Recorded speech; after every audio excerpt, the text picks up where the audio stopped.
When you're doing like quests or objectives, how are you going to deal with people that are like AFK? During You're talking about like in the players that, you know, when you, yeah. We obviously have to look at that during beta and see exactly what we can do, because there is a threat of somebody sitting there going AFK Just and getting all leeching. the credit for doing this. Yeah. Those are things that we sort of have to look at. But it's We not can just about sitting around in the sector and sucking up XP somehow.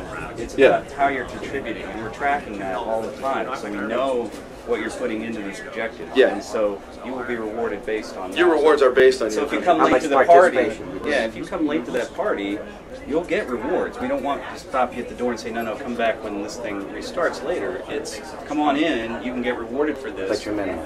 But it'll be at a reduced rate. One of the things that is really important and what we're really trying to push out here is getting players to see each other as, you know, you're on my side, you're always on my side, you're helpful, you're useful in every situation. Scott's stuff that he was just talking about with leveling is one, but it's, again, the public mission system allows us to kind of do that very easily. If I'm almost done, but you come help me at the end, you'll still get something. It'll be smaller. Now, if people leech, that's an issue, but we'll stop it. It's really more about like trying to create this sense of community. They won't benefit them.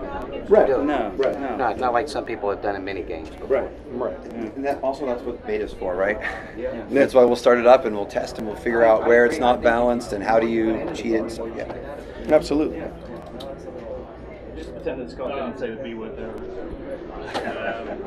Like earlier in the week, I think somebody came in here and you guys showed them one night. They were talking. You guys talked about a risk versus reward system for PvP. Could you elaborate on that a little bit?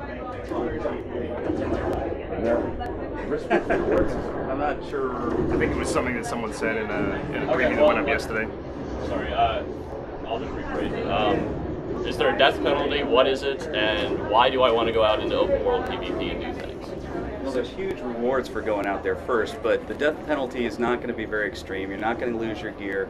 We're not going to make you travel that far. We want you to get back to the fight rather quickly because that's the fun of the game, right? Who wants to travel across multiple sectors for minutes on end, just flying to get back to the fight? So do you have to repair? Will there be any degradation at all? There'll be repairs that you do need to make.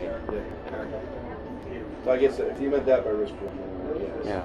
Now, what incentivizes you to get a PvP? Open world PvP is the gate by which all things that you want to get in the game are available to you. The game is designed to push you to those places that help your nation win the war. Right? This game is not about I'm going to go fight a Nixie tonight with my buddies while the war happens over here. Right? The war is the thing that puts you into the space so that you can get the gear that you want that makes you more powerful and more epic. Now, it could be things like, I think we can talk about this, I think we have already, combinatorial stuff where we open up special event sectors. Mark's like...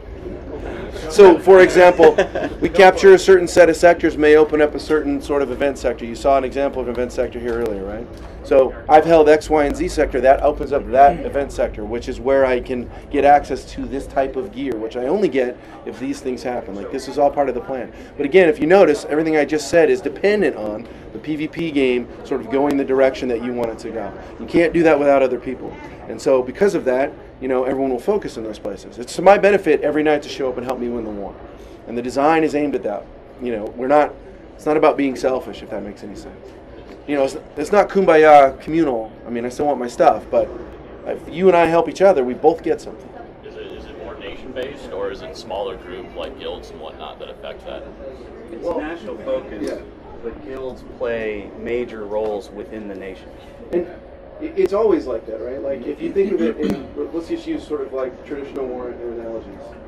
You know, wars are won by armies, right? But the root level, they're squads.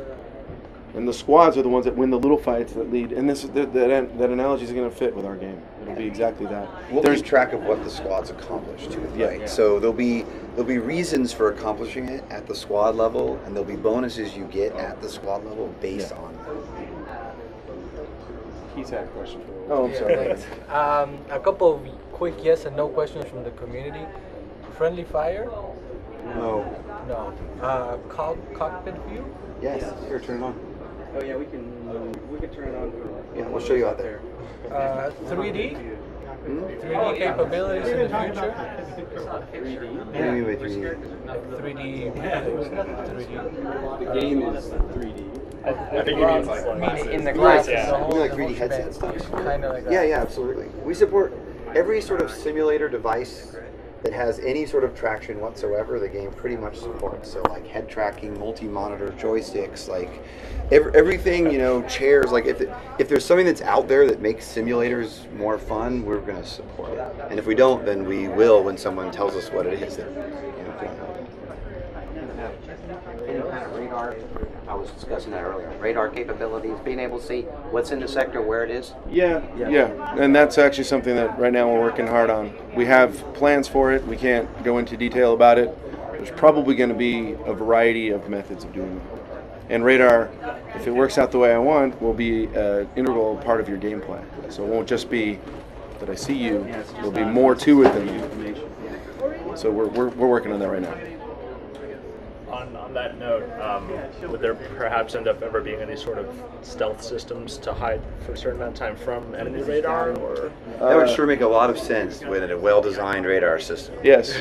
So the answer to that is I can't answer that question because I'm being stealthy, like something you may see in the game. fair point. We're trying to work it in. I have another question. Actually, intertype question.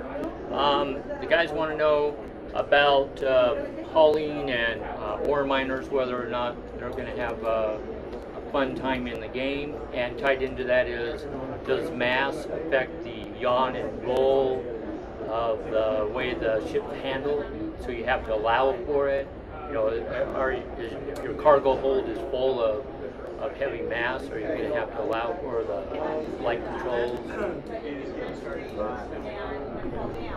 I'm not going to talk about mass per se or anything like that just yet, but when you turn off the dampeners in the flight controls now, then you go way more Newtonian than what you see here. And we'll release more details about that. As for hauling, as you can tell, the focus of the game is very much dogfighting. There are going to be systems that may tend to scratch that itch, but it's not a key core focus for us. We want you to fight the soldier on the. We want you to play the soldier on the front line, not the guy driving the truck at the 20 miles behind enemy lines. Exactly. Now, things you would do will support activities, but your job is still protection, assault, all of that.